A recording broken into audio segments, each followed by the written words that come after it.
Hey guys, I want to give a big shout out to viewer Fangslayer. He sent me 2 episodes from this show called 爱情保卫战. Translated means the battle to protect love. It's a show that started in 2010, so it's actually been pretty old, but I think recently it just got uploaded to YouTube, so I'm finding out about it recently. The way the show works, very briefly, you have a couple that's fighting, about to break up very likely, and so you spent the first half of the segment learning about why they're going to break up / why is there conflict in the relationships. And then you spent a quarter of the time after that hearing the panel of 4 experts. These are relationship coach, dating counselors, or at least that's what they're supposed to be, talk to the couple and break down their problem. And then you spend the last quarter of the episode figure out if the couple's going to stay together. So it's really interesting, and you get to see lots of problems that couples are having in China. They're going to pick the craziest ones, of course, or they're going to pick the most meaningful ones. So it's probably not a representative sample of all the problems that Chinese couples are having, but it's nevertheless a sample. So this episode that viewer Fangslayer sent me, it's a guy and a girl, and the guy used to be a really, really smart, studious student. In China, a lot of the girls like what's called 学霸. 学霸 are the type of guys who are very excellent at academics. They also might take leadership roles in school. He has finally gone through, you could say, his rebellious phase, because most kids in China before high school, probably even in college, they're still listening to their parents. Their parents basically dictate everything. So he is finally going through a little rebellious phase in college, going to bars, going to web cafes, gaming really late at night, and sometimes he's going to bars and getting drunk. And her response has been to nag him and to try to tell him to get better and to steer him back to the path that she knew him, basically the guy that she liked. And he just is refusing to change. He's saying, dude, I'm happy now. For once, I'm happy. I was so lost, but now at least I'm finding some friends and some good people to hang out with that can just live in the moment. And she's like, no, they're bad people. You need to care about your future. So they're at this crossroads where he's like, God damn it, you are annoying. You nag me too much. And you're pretty as hell, but God damn it, I can't take all your nagging. And she's at the moment, she's like, I want all of you to see what I have to deal with, see if I'm right, that this guy's wasting his potential. There's a very interesting conflict, and what I'll do very quickly is I'll show you a very brief segment of her just getting so mad on camera. 对，你是怎这就做，你为什么要跟人家学坏呢？我觉得你现在已经是个成年人了，你不能够好好思考你的行为吗？ So imagine that. For the whole 10 minutes of the beginning, she's yelling at him, telling him that this is how he was, and he was amazing, and look at him now, he's become a loser, he's become a bad person, and you don't care about me. And he's just trying to tell her, look, I need a break. I used to be this academic top performer, but it was destroying my soul. I sometimes just need to go let loose. He's trying very hard to show her how he feels, why, how he feels, right? So he's not making a rational, good decision, but it's a decision that his emotions seem to need. And she's yelling at him. It's probably this is what happens every day at home now. I really like what this panelist that weighs in on their conflict says. I want to show you guys this. I'm translating it all because it is such a good lesson in life. So let's watch. When you eat too many noodles, sometimes you want to eat cornbread. Sometimes you're too much of a good boy. You want to just rebel once in a while. This is just a rule of life. I think you guys can think about things. Take a break. Very soon you guys will probably break up. Once you break up, you go to the bars and just find a girl who will just play games with you and just like play with you, not care that much about you.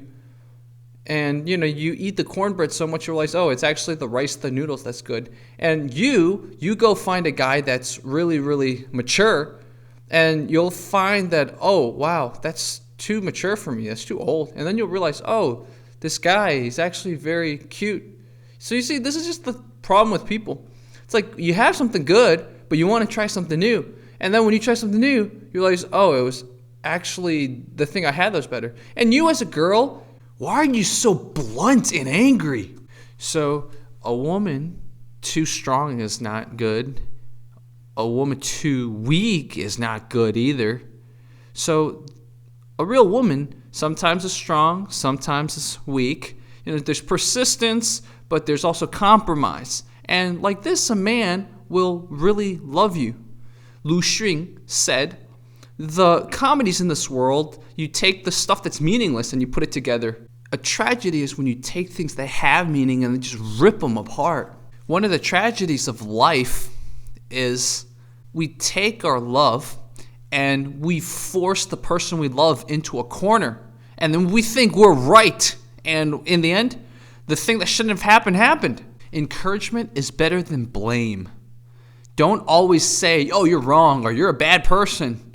Whoa, you used to be like this, now you're like this. Is he really that bad? He's a good person. Sometimes he does bad things.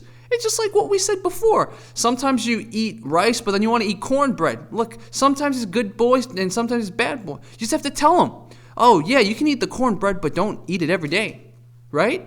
You can say it, try it. And you just know where you're at right now. She's really pretty, and she's a good girl, and everyone at school likes her. Also, moms like to talk to us like how she talks to you. Sometimes, it's not the right way, but it's good at heart, right? Who's gonna nag you like that? The women that don't really love you, or the ones that just want to use your money or something else, they'll just be with you and not care about your future. They are the ones not to nag you. So really think about it. You can curse him once in a while, but be nice to him. And you can go off the cuff once in a while, but remember, try to be a good person. I wish you guys luck. He didn't try to blame the guy or blame the girl. He's just saying, look, this is what's going on. Here's some suggestions for what both of you can work on. And it's really interesting because this girl is pretty. Absolutely give her that. I'm surprised that she liked a guy before this guy became kind of a bad boy or irresponsible guy. She liked a very dependable type of maybe even nerdy guy. That's who she liked back in the day. So props to her. And when I watch this, I just feel so sad. Because Chinese culture has so many damn people, it forces a lot more regimented rigidity in their educational system. So it destroys independent thought. It destroys creativity. You get buried. You absolutely get buried in homework. And their version of the SAT is called the Gaokao, which basically determines your future. If you fuck it up, you can retake it once or twice probably, but you are fucked if you can't get a good score. You literally cannot get into a good college if your score is not high enough. The reason I know it fucks up people so badly is that you see it artistically in any director that makes a movie about those years. Every director that makes a movie about those years, you see them have a scene where all the students in class stand up to the teachers for killing their creativity.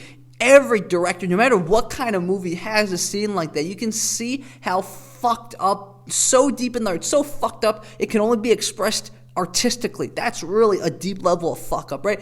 If you get fucked up a little bit, you can express it like this, like we're expressing now. This is verbally.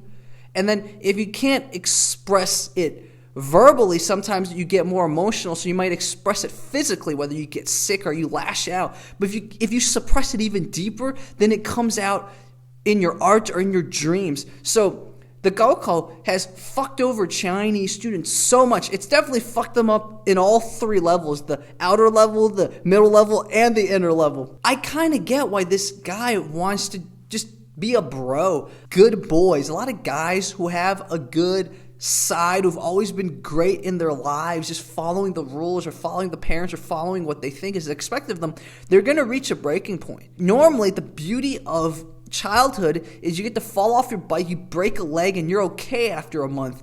But unfortunately, you get older, the risks compound, right? So that's why you want to make all your mistakes when you're younger. But the problem is you don't get to make those mistakes when you're younger in China because the teacher will smack you around. You're in school until 6, 7, 8, even in 6th grade. In 6th grade, 7th grade, 8th grade, I remember my cousins coming home at like 8 or 9 because they had to prepare for their next test, the test to determine what kind of middle school they're going to or what kind of high school they're going to. Unless you decided as a kid that you didn't want to study and you wanted to just say fuck the system, you probably felt oppressed but didn't get to express any of that rebellion. So if you look at the comments on this video, all the Asian Chinese viewers, whether they're using a VPN or they're in Hong Kong and Taiwan or they're abroad, they're talking shit about this guy. They're like, oh my God, he's such an asshole. Oh, he's not fit for her.